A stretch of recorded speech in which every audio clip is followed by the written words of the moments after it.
गुरु प्यारी साध संगत जी, मैं नवनीत वर्मा ਤੁਹਾਡੇ ਆਪਣੇ ਚੈਨਲ ਗੁਰੂ ਬੰਦਗੀ ਦੇ ਵਿੱਚ ਤੁਹਾਡਾ ਸਵਾਗਤ ਕਰਦਾ ਹਾਂ। ਸੰਗਤ ਜੀ, ਅਗਰ ਤੁਸੀਂ ਬਾਬਾ ਜੀ ਦੀਆਂ ਸਾਖੀਆਂ ਜਾਂ ਸਤਸੰਗ ਸੁਣਨਾ ਪਸੰਦ ਕਰਦੇ ਹੋ ਤੇ ਸਾਡੇ ਚੈਨਲ ਨੂੰ ਸਬਸਕ੍ਰਾਈਬ ਕਰਕੇ ਸਾਡੇ ਸਤਸੰਗੀ ਪਰਿਵਾਰ ਦਾ ਹਿੱਸਾ ਬਣੋ ਤੇ ਸਾਨੂੰ ਆਪਣਾ ਪਿਆਰ ਦਿਓ ਜੀ। ਸੰਗਤ ਜੀ, ਅੱਜ ਅਸੀਂ ਤੁਹਾਡੇ ਨਾਲ ਗੱਲ ਕਰਨ ਜਾ ਰਹੇ ਹਾਂ ਕਿ ਗੁਰੂ ਨੂੰ ਕਿੱਦਾਂ ਦੇ ਸਤਸੰਗੀ ਪਿਆਰੇ ਹੁੰਦੇ ਨੇ, ਕਿੱਦਾਂ ਦੇ ਸੇਵਾਦਾਰ ਪਿਆਰੇ ਹੁੰਦੇ ਨੇ। ਗੁਰੂ ਕਿਨ ਲੋਕਾਂ ਦੇ ਨਾਲ ਸਭ ਤੋਂ ਜ਼ਿਆਦਾ ਪਿਆਰ ਕਰਦੇ ਨੇ, ਕੈਸਾ ਪਿਆਰ ਗੁਰੂ ਨੂੰ ਪ੍ਰਵਾਨ ਹੁੰਦਾ ਹੈ, ਕੈਸਾ ਪਿਆਰ ਗੁਰੂ ਨੂੰ ਪ੍ਰਵਾਨ ਚੜ੍ਹਦਾ ਹੈ। ਪਿਆਰ ਤਾਂ ਅਸੀਂ ਸਾਰੇ ਹੀ ਕਰਦੇ ਹਾਂ, ਪਰ ਸਾਡੇ ਪਿਆਰ ਦੇ ਵਿੱਚ ਫਾਇਦਾ ਛੁਪਿਆ ਹੁੰਦਾ ਹੈ, ਲੁਕਿਆ ਹੁੰਦਾ ਹੈ। ਅਸੀਂ ਹਰ ਵੇਲੇ ਆਪਣੇ ਗੁਰੂ ਨੂੰ ਕਹਿੰਦੇ ਹਾਂ ਕਿ ਸਾਡਾ ਇਹ ਕੰਮ ਬਣਾ ਦੇ, ਸਾਨੂੰ ਇਹ ਚਾਹੀਦਾ ਹੈ, ਸਾਡੇ 'ਤੇ ਕਿਰਪਾ ਕਰੋ। ਜਾਂ ਫਿਰ ਜੇ ਕੋਈ ਸਾਡੇ ਉੱਤੇ ਮੁਸੀਬਤ ਆ ਜਾਵੇ, ਅਸੀਂ ਦੁਆ ਕਰਦੇ ਹਾਂ ਕਿ ਬਾਬਾ ਜੀ ਸਾਨੂੰ ਇਸ ਮੁਸੀਬਤ ਦੇ ਵਿੱਚੋਂ ਕੱਢੋ ਅਤੇ ਸਾਡੇ ਉੱਤੇ ਮਿਹਰ ਕਰੋ। ਭਾਵ ਜਦ ਵੀ ਅਸੀਂ ਗੁਰੂ ਨੂੰ ਯਾਦ ਕਰਦੇ ਹਾਂ, ਉਸ ਦੇ ਵਿੱਚ ਸਾਡੀ ਕੋਈ ਨਾ ਕੋਈ ਮੰਗ ਛੁਪੀ ਹੁੰਦੀ ਹੈ। ਚਾਹੇ ਅਸੀਂ ਉਹ ਗੁਰੂ ਨੂੰ ਬੋਲੀਏ ਜਾਂ ਨਾ ਬੋਲੀਏ, ਪਰ ਸਾਡੇ ਮਨ ਦੇ ਅੰਦਰ ਇੱਕ ਇੱਛਾ ਛੁਪੀ ਹੁੰਦੀ ਹੈ, ਇੱਕ ਜ਼ਰੂਰਤ ਲੁਕੀ ਹੁੰਦੀ ਹੈ ਅਤੇ ਸਾਨੂੰ ਇਹ ਤਾਂਘ ਹੁੰਦੀ ਹੈ ਕਿ ਬਾਬਾ ਜੀ ਬਿਨਾਂ ਕਹੇ ਹੀ ਸਾਡੀ ਗੱਲ ਸਮਝ ਜਾਣ। ਸੰਗਤ ਜੀ, ਗੁਰੂ ਨੂੰ ਕਿਹੋ ਜਿਹੇ ਸਤਸੰਗੀ ਪਸੰਦ ਹੁੰਦੇ ਨੇ, ਕਿਹੋ ਜਿਹੇ ਸੇਵਾਦਾਰ ਪਸੰਦ ਹੁੰਦੇ ਨੇ, ਅੱਜ ਅਸੀਂ ਇੱਕ ਸਾਖੀ ਦੇ ਨਾਲ ਸਮਝਣ ਦੀ ਕੋਸ਼ਿਸ਼ ਕਰਾਂਗੇ। ਸੰਗਤ ਜੀ, ਬਹੁਤ ਪੁਰਾਣੇ ਸਮੇਂ ਦੀ ਗੱਲ ਹੈ, ਜਦੋਂ ਰਾਜਿਆਂ ਦੇ ਰਾਜ ਹੁੰਦੇ ਸੀ। ਉਸ ਵੇਲੇ ਇੱਕ ਪਿੰਡ ਦੇ ਵਿੱਚ ਇੱਕ ਤਮਾਸ਼ਾ ਕਰਨ ਵਾਲੇ ਆਏ। ਉਹਨਾਂ ਨੇ ਇੱਕ ਤਮਾਸ਼ਾ ਕੀਤਾ ਜਿਹਦੇ ਵਿੱਚ ਇੱਕ ਜਾਣਾ ਰਾਜਾ ਬਣਿਆ ਸੀ, ਇੱਕ ਰਾਣੀ ਬਣੀ ਸੀ, ਉਹਨਾਂ ਦੇ ਕੁਝ ਸੇਵਕ ਬਣੇ ਸੀ। ਉਸ ਤਮਾਸ਼ੇ ਦੇ ਵਿੱਚ ਉਹਨਾਂ ਨੇ ਰਾਜੇ ਦੀ ਜ਼ਿੰਦਗੀ ਨੂੰ ਦਿਖਾਇਆ ਸੀ ਕਿ ਰਾਜੇ ਦੀ ਜ਼ਿੰਦਗੀ ਕਿਹੋ ਜਿਹੀ ਹੁੰਦੀ ਹੈ। ਉਹ ਸਾਰੇ ਕਿਵੇਂ ਰਾਜ ਭੋਗਦੇ ਨੇ, ਕਿਵੇਂ ਉਹਨਾਂ ਦੇ ਮਹਿਲ ਹੁੰਦੇ ਨੇ, ਕਿਵੇਂ ਉਹਨਾਂ ਦੀ ਪ੍ਰਜਾ ਹੁੰਦੀ ਨੇ, ਕਿਵੇਂ ਉਹ ਲੋਕਾਂ ਦੀ ਮਦਦ ਕਰਦੇ ਨੇ, ਹੈਲਪ ਕਰਦੇ ਨੇ। ਉਸ ਤਮਾਸ਼ੇ ਨੂੰ ਇੱਕ ਬੱਚਾ ਵੀ ਦੇਖ ਰਿਹਾ ਹੁੰਦਾ ਹੈ। ਉਹ ਬੱਚਾ ਰਾਜੇ ਦੇ ਕਿਰਦਾਰ ਤੋਂ ਇੰਨਾ ਜ਼ਿਆਦਾ ਪ੍ਰਭਾਵਿਤ ਹੋ ਜਾਂਦਾ ਹੈ। ਜਦ ਤਮਾਸ਼ਾ ਖਤਮ ਹੋ ਜਾਂਦਾ ਹੈ ਤੇ ਬੱਚਾ ਤਮਾਸ਼ੇ ਕਰਨ ਵਾਲੇ ਨੂੰ ਜਾ ਕੇ ਪੁੱਛਦਾ ਹੈ ਕਿ ਸੱਚਮੁੱਚ ਦੇ ਵਿੱਚ ਵੀ ਕੋਈ ਰਾਜਾ ਹੁੰਦਾ ਹੈ। ਉਸ ਤਮਾਸ਼ੇ ਕਰਨ ਵਾਲੇ ਨੇ ਕਿਹਾ ਕਿ ਬਿਲਕੁਲ ਹੁੰਦਾ ਹੈ, ਇਸ ਦੇ ਵਿੱਚ ਕੋਈ ਸ਼ੱਕ ਨਹੀਂ ਹੈ। ਉਸ ਬੱਚੇ ਨੇ ਕਿਹਾ ਕਿ ਰਾਜਾ ਰਹਿੰਦਾ ਕਿੱਥੇ ਹੈ? ਉਸ ਨੇ ਕਿਹਾ ਕਿ ਫਲਾਣੇ ਸ਼ਹਿਰ ਦੇ ਵਿੱਚ ਰਹਿੰਦਾ ਹੈ, ਉਸ ਦਾ ਬੜਾ ਵੱਡਾ ਮਹਿਲ ਹੈ, ਉਸ ਦੇ ਵਿੱਚ ਉਹ ਰਹਿੰਦਾ ਹੈ। ਉਹ ਬੱਚਾ ਆਪਣੇ ਘਰ ਚਲਾ ਗਿਆ ਤੇ ਜਾ ਕੇ ਆਪਣੀ ਮਾਂ ਨੂੰ ਕਹਿੰਦਾ ਹੈ ਕਿ ਮਾਂ, ਮੈਂ ਰਾਜੇ ਨੂੰ ਦੇਖਣਾ ਚਾਹੁੰਦਾ ਹਾਂ। ਮਾਂ ਨੇ ਕਿਹਾ ਕਿ ਰਾਜਾ ਬਹੁਤ ਦੂਰ ਰਹਿੰਦਾ ਹੈ, ਉਹਨੂੰ ਤੂੰ ਕਿਸ ਤਰ੍ਹਾਂ ਮਿਲ ਸਕਦਾ ਹੈ? ਮਾਂ ਨੇ ਰੋਕ ਦਿੱਤਾ, ਪਰ ਉਸ ਬੱਚੇ ਦੇ ਦਿਲ ਦੇ ਵਿੱਚ ਰਾਜੇ ਨੂੰ ਮਿਲਣ ਦੀ ਇੰਨੀ ਇੱਛਾ ਸੀ ਕਿ ਉਹ ਬੱਚਾ ਬਿਨਾਂ ਆਪਣੇ ਘਰ ਦੱਸੇ, ਬਿਨਾਂ ਮਾਂ ਨੂੰ ਦੱਸੇ, ਉਸ ਰਾਜੇ ਦੇ ਦਰਸ਼ਨ ਵਾਸਤੇ ਘਰੋਂ ਨਿਕਲ ਗਿਆ। ਜਦ ਉਹ ਬੱਚਾ ਪੁੱਛਦਾ ਪਛਾਂਦਾ ਉਸ ਰਾਜੇ ਦੇ ਮਹਿਲ ਦੇ ਬਾਹਰ ਪਹੁੰਚਿਆ, ਜਦ ਪਹੁੰਚਿਆ ਤੇ ਕੀ ਦੇਖਦਾ ਹੈ ਕਿ ਰਾਜੇ ਦਾ ਮਹਿਲ ਬਹੁਤ ਸੁੰਦਰ ਹੈ, ਰਾਤ ਨੂੰ ਜਗਮਗਾ ਰਿਹਾ ਹੈ। ਜਦ ਅੰਦਰ ਜਾਣ ਲੱਗਾ ਤੇ ਦਰਬਾਨਾਂ ਨੇ ਰੋਕ ਲਿੱਤਾ, ਸਿਪਾਹੀਆਂ ਨੇ ਰੋਕ ਲਿੱਤਾ ਤੇ ਕਿਹਾ ਕਿ ਕਿੱਧਰ ਚੱਲਿਆ ਹੈ? ਉਸ ਬੱਚੇ ਨੇ ਕਿਹਾ ਕਿ ਮੈਂ ਰਾਜੇ ਦੇ ਦਰਸ਼ਨ ਕਰਨ ਚੱਲਿਆ ਹਾਂ। ਸਿਪਾਹੀਆਂ ਨੇ ਕਿਹਾ ਕਿ ਹੁਣ ਤਾਂ ਰਾਜੇ ਦੇ ਸੌਣ ਦਾ ਟਾਈਮ ਹੋ ਗਿਆ ਹੈ, ਤੂੰ ਇਸ ਤਰ੍ਹਾਂ ਕਰੀ, ਤੂੰ ਸਵੇਰੇ ਆਵੀਂ, ਜਾਂ ਫਿਰ ਰਾਜਾ ਸਵੇਰੇ ਲੋਕਾਂ ਦੀਆਂ ਫਰਿਆਦਾਂ ਸੁਣਦਾ ਹੈ, ਲੋਕਾਂ ਦੇ ਦੁੱਖ ਸੁੱਖ ਸੁਣਨ ਵਾਸਤੇ ਫਲਾਣੀ ਜਗ੍ਹਾ ਜਾਂਦਾ ਹੈ, ਤੂੰ ਉਸ ਜਗ੍ਹਾ ਦੇ ਉੱਤੇ ਪਹੁੰਚ ਜਾਈਂ ਤੇ ਆਪਣੀ ਫਰਿਆਦ ਰਾਜੇ ਨੂੰ ਦੱਸ ਦੇਵੀਂ। ਉਸ ਵੇਲੇ ਤੂੰ ਆਪਣੀ ਫਰਿਆਦ ਰਾਜੇ ਨੂੰ ਕਹਿ ਦੇਵੀਂ, ਜੋ ਤੈਨੂੰ ਚਾਹੀਦਾ ਹੋਵੇਗਾ ਰਾਜਾ ਤੈਨੂੰ ਦੇ ਦੇਵੇਗਾ। ਉਹ ਬੱਚਾ ਗੇਟ ਦੇ ਬਾਹਰ ਉੱਥੇ ਹੀ ਸੋ ਗਿਆ। ਥੱਕਿਆ ਬਹੁਤ ਸੀ, ਇਸ ਲਈ ਉਸ ਨੂੰ ਨੀਂਦ ਆ ਗਈ। ਜਦ ਸਵੇਰੇ ਰਾਜਾ ਆਪਣੇ ਰੱਥ ਦੇ ਉੱਤੇ ਸਵਾਰ ਹੋ ਕੇ ਲੋਕਾਂ ਦੀ ਫਰਿਆਦ ਸੁਣਨ ਵਾਸਤੇ ਆਪਣੇ ਮਹਿਲ ਤੋਂ ਨਿਕਲਣ ਲੱਗਾ ਤੇ ਉਹਨੇ ਕੀ ਦੇਖਿਆ ਕਿ ਗੇਟ ਦੇ ਬਾਹਰ ਇੱਕ ਬੱਚਾ ਸੁੱਤਾ ਪਿਆ ਹੈ। ਉਸ ਨੇ ਸਿਪਾਹੀਆਂ ਨੂੰ ਪੁੱਛਿਆ ਕਿ ਇਹ ਬੱਚਾ ਕੌਣ ਹੈ? ਸਿਪਾਹੀਆਂ ਨੇ ਕਿਹਾ ਕਿ ਮਹਾਰਾਜ, ਇਹ ਬੱਚਾ ਰਾਤੀ ਤੁਹਾਡੇ ਦਰਸ਼ਨਾਂ ਦੀ ਬੜੀ ਜਿੱਦ ਕਰਦਾ ਪਿਆ ਸੀ। ਰਾਤ ਜ਼ਿਆਦਾ ਹੋਣ ਕਰਕੇ ਅਸੀਂ ਇਹਨੂੰ ਕਿਹਾ ਕਿ ਤੂੰ ਸਵੇਰੇ ਮਿਲ ਲਵੀਂ। ਇਹ ਬੱਚਾ ਇੱਥੇ ਹੀ ਸੋ ਗਿਆ। ਰਾਜੇ ਨੇ ਕਿਹਾ ਕਿ ਭਾਈ ਇਸ ਨੂੰ ਉਠਾਓ। ਸਿਪਾਹੀਆਂ ਨੇ ਜਦ ਰਾਜੇ ਦੇ ਕਹੇ ਅਨੁਸਾਰ ਉਸ ਬੱਚੇ ਨੂੰ ਉਠਾਇਆ ਤੇ ਰਾਜੇ ਨੇ ਪੁੱਛਿਆ ਕਿ ਬੇਟਾ, ਦੱਸ ਤੇਰੀ ਕੀ ਮੰਗ ਹੈ? ਜੋ ਕੁਝ ਵੀ ਤੂੰ ਮੰਗੇਗਾ ਤੈਨੂੰ ਸਭ ਕੁਝ ਮਿਲ ਜਾਵੇਗਾ।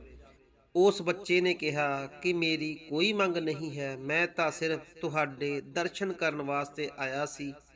ਰਾਜੇ ਨੇ ਕਿਹਾ ਕਿ ਤੈਨੂੰ ਜੋ ਕੁਝ ਵੀ ਚਾਹੀਦਾ ਹੈ ਤੈਨੂੰ ਸਭ ਮਿਲੇਗਾ। ਮੈਂ ਤੇਰੇ ਤੋਂ ਬੜਾ ਪ੍ਰਸੰਨ ਹਾਂ, ਜੋ ਦਿਲ ਕਰਦਾ ਹੈ ਮੰਗ ਲੈ, ਸਭ ਮਿਲੇਗਾ। ਉਸ ਬੱਚੇ ਨੇ ਕਿਹਾ ਕਿ ਮੈਨੂੰ ਕੁਝ ਨਹੀਂ ਚਾਹੀਦਾ ਹੈ, ਮੈਂ ਸਿਰਫ ਦਰਸ਼ਨ ਕਰਨ ਵਾਸਤੇ ਆਇਆ ਸੀ, ਮੈਂ ਤੁਹਾਡੇ ਦਰਸ਼ਨ ਕਰ ਲਏ ਨੇ। ਰਾਜੇ ਨੂੰ ਉਸ ਬੱਚੇ ਦੇ ਉੱਤੇ ਬੜਾ ਪਿਆਰ ਆਇਆ। ਬੱਚਾ ਜੋ ਸੀ, ਰਾਜੇ ਨੇ ਹੁਕਮ ਕੀਤਾ ਕਿ ਇਸ ਬੱਚੇ ਨੂੰ ਸ਼ਾਹੀ ਮਹਿਮਾਨਖਾਨੇ ਦੇ ਵਿੱਚ ਠਹਿਰਾਇਆ ਜਾਏ। ਰਾਜੇ ਦਾ ਹੁਕਮ ਸੀ, ਉਸ ਨੂੰ ਸ਼ਾਹੀ ਮਹਿਮਾਨਖਾਨੇ ਦੇ ਵਿੱਚ ਠਹਿਰਾਇਆ ਗਿਆ। ਪਰ ਉਹ ਬੱਚੇ ਨੇ ਜਿੱਦ ਕੀਤੀ ਕਿ ਮੈਂ ਰਾਜੇ ਦੇ ਨਾਲ ਰਵਾਂਗਾ, ਨਾ ਕਿ ਸ਼ਾਹੀ ਮਹਿਮਾਨਖਾਨੇ ਦੇ ਵਿੱਚ। ਇਹ ਗੱਲ ਸੇਵਕਾਂ ਨੇ ਰਾਜੇ ਨੂੰ ਦੱਸੀ ਕਿ ਉਹ ਬੱਚਾ ਜਿੱਦ ਕਰਦਾ ਪਿਆ ਹੈ ਕਿ ਤੁਹਾਡੇ ਨਾਲ ਹੀ ਰਹੇਗਾ। ਰਾਜੇ ਨੇ ਉਸ ਬੱਚੇ ਨੂੰ ਬੁਲਾਇਆ ਔਰ ਪੁੱਛਿਆ ਕਿ ਇਸ ਤਰ੍ਹਾਂ ਤੂੰ ਕਿਉਂ ਜਿੱਦ ਕਰਦਾ ਪਿਆ ਹੈ? ਉਸ ਬੱਚੇ ਨੇ ਕਿਹਾ ਕਿ ਰਾਜਾ ਜੀ, ਮੈਂ ਤਾਂ ਤੁਹਾਡੇ ਵਾਸਤੇ ਆਇਆ ਹਾਂ, ਜੇ ਰੱਖਣਾ ਹੈ ਤੇ ਆਪਣੇ ਕੋਲ ਰੱਖੋ, ਨਹੀਂ ਤਾਂ ਮੈਨੂੰ ਵਾਪਸ ਭੇਜ ਦਿਓ। ਰਾਜੇ ਨੇ ਕਿਹਾ ਕਿ ਤੂੰ ਕਿੱਥੇ ਰਵੇਂਗਾ? ਉਹਨੇ ਕਿਹਾ ਕਿ ਤੁਹਾਡੇ ਕਮਰੇ ਦੇ ਬਾਹਰ ਮੈਂ ਚਾਦਰ ਵਿਛਾ ਕੇ ਸੋ ਜਾਵਾਂਗਾ, ਪਰ ਮੈਨੂੰ ਆਪਣੇ ਤੋਂ ਦੂਰ ਨਾ ਕਰੋ, ਜੁਦਾ ਨਾ ਕਰੋ। ਖੈਰ, ਰਾਜੇ ਨੇ ਉਸ ਬੱਚੇ ਦੀ ਗੱਲ ਮੰਨ ਲਈ। ਉਹ ਬੱਚਾ ਰਾਜੇ ਦੇ ਕਮਰੇ ਦੇ ਬਾਹਰ ਜ਼ਮੀਨ ਦੇ ਉੱਤੇ ਚਾਦਰ ਵਿਛਾ ਕੇ ਸੋ ਗਿਆ। ਸਵੇਰੇ ਜਦ ਰਾਜਾ ਆਪਣੇ ਕਮਰੇ ਤੋਂ ਬਾਹਰ ਆਇਆ, ਉਹਨੇ ਕੀ ਦੇਖਿਆ ਕਿ ਕਮਰੇ ਦੇ ਬਾਹਰ ਬੱਚਾ ਚਾਦਰ ਵਿਛਾ ਕੇ ਜ਼ਮੀਨ ਦੇ ਉੱਤੇ ਸੁੱਤਾ ਪਿਆ ਹੈ। ਰਾਜੇ ਨੂੰ ਉਸ ਬੱਚੇ ਦੇ ਉੱਤੇ ਬੜਾ ਪਿਆਰ ਆਇਆ। ਉਸ ਨੇ ਉਸ ਨੂੰ ਬੜੇ ਪਿਆਰ ਦੇ ਨਾਲ ਉਠਾਇਆ ਤੇ ਆਪਣੇ ਸੇਵਕਾਂ ਨੂੰ ਕਿਹਾ ਕਿ ਕੁਝ ਖਾਣ ਪੀਣ ਦਾ ਇੰਤਜ਼ਾਮ ਕਰੋ, ਅਸੀਂ ਇਸ ਬੱਚੇ ਦੇ ਨਾਲ ਭੋਜਨ ਕਰਾਂਗੇ। ਜਦ ਭੋਜਨ ਆਇਆ ਤੇ 2 ਪਲੇਟਾਂ ਲਗਾ ਦਿੱਤੀਆਂ ਗਈਆਂ। ਉਸ ਬੱਚੇ ਨੇ ਕਿਹਾ ਕਿ ਇੱਕ ਪਲੇਟ ਚੁੱਕ ਲਓ, ਜਿਸ ਪਲੇਟ ਦੇ ਵਿੱਚ ਰਾਜਾ ਖਾਣਾ ਖਾਵੇਗਾ ਉਸ ਪਲੇਟ 'ਚ ਹੀ ਮੈਂ ਖਾਣਾ ਖਾਵਾਂਗਾ।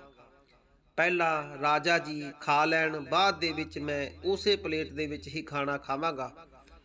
ਰਾਜੇ ਨੂੰ ਉਸ ਬੱਚੇ ਦੇ ਉੱਤੇ ਬੜਾ ਪਿਆਰ ਆਇਆ।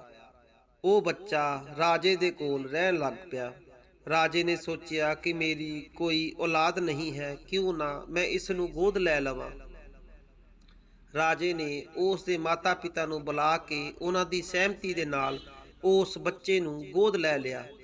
ਹੁਣ ਉਹ ਜੋ ਬੱਚਾ ਸੀ, ਉਹਨੇ ਕਿਹਾ ਕਿ ਮੈਂ ਚਾਹੁੰਦਾ ਹਾਂ ਕਿ ਮੇਰੇ ਮਾਤਾ ਪਿਤਾ ਵੀ ਇਸੇ ਮਹਿਲ ਦੇ ਵਿੱਚ ਰਹਿਣ। ਰਾਜਾ ਤਿਆਰ ਹੋ ਗਿਆ, ਉਸ ਨੇ ਉਸ ਦੀ ਗੱਲ ਮੰਨ ਲਈ। ਸੰਗਤ ਜੀ, ਦੇਖੋ ਕਿ ਇੱਕ ਸੱਚਾਈ ਦੇ ਨਾਲ, ਪਿਆਰ ਦੇ ਨਾਲ ਉਸ ਪਰਿਵਾਰ ਦੀ ਜ਼ਿੰਦਗੀ ਕਿਵੇਂ ਨਰਕ ਤੋਂ ਸਵਰਗ ਬਣ ਗਈ।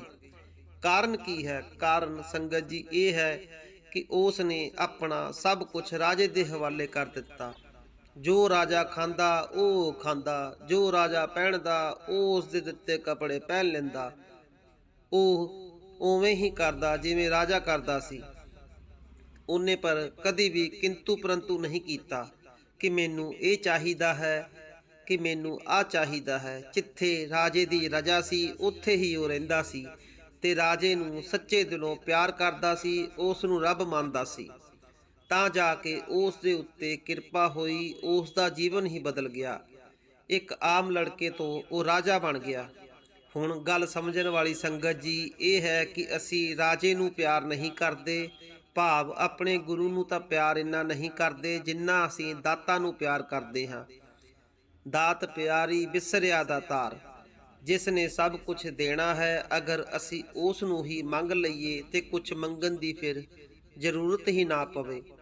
ਪਰ ਨਹੀਂ, ਅਸੀਂ ਤਾਂ ਹਰ ਵੇਲੇ ਕੁਝ ਨਾ ਕੁਝ ਆਪਣੀ ਡਿਮਾਂਡ ਉਸ ਦੇ ਅੱਗੇ ਰੱਖਦੇ ਰਹਿੰਦੇ ਹਾਂ।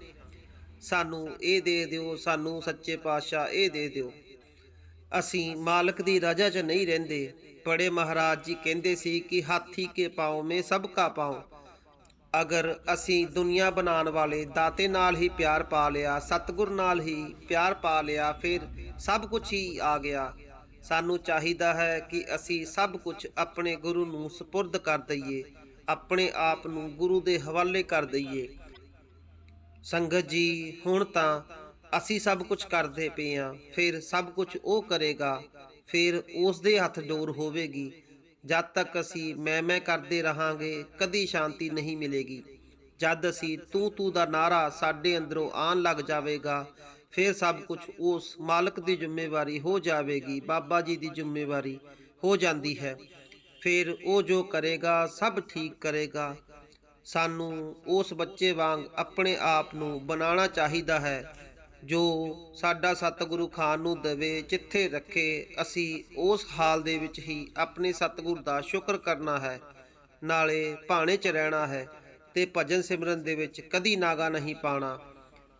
ਸੋ ਸੰਗਤ ਜੀ, ਹੁਣ ਅਸੀਂ ਤੁਹਾਡੇ ਤੋਂ ਇਜਾਜ਼ਤ ਚਾਹੁੰਦੇ ਹਾਂ। ਅਗਰ ਹਜੇ ਤੱਕ ਤੁਸੀਂ ਸਾਡੇ ਚੈਨਲ ਨੂੰ ਸਬਸਕ੍ਰਾਈਬ ਨਹੀਂ ਕੀਤਾ ਤੇ ਸਾਡੇ ਚੈਨਲ ਨੂੰ ਸਬਸਕ੍ਰਾਈਬ ਕਰਕੇ ਸਾਡੇ ਪਰਿਵਾਰ ਦਾ ਹਿੱਸਾ ਬਣੋ ਤੇ ਸਾਨੂੰ ਆਪਣਾ ਪਿਆਰ ਦਿਓ।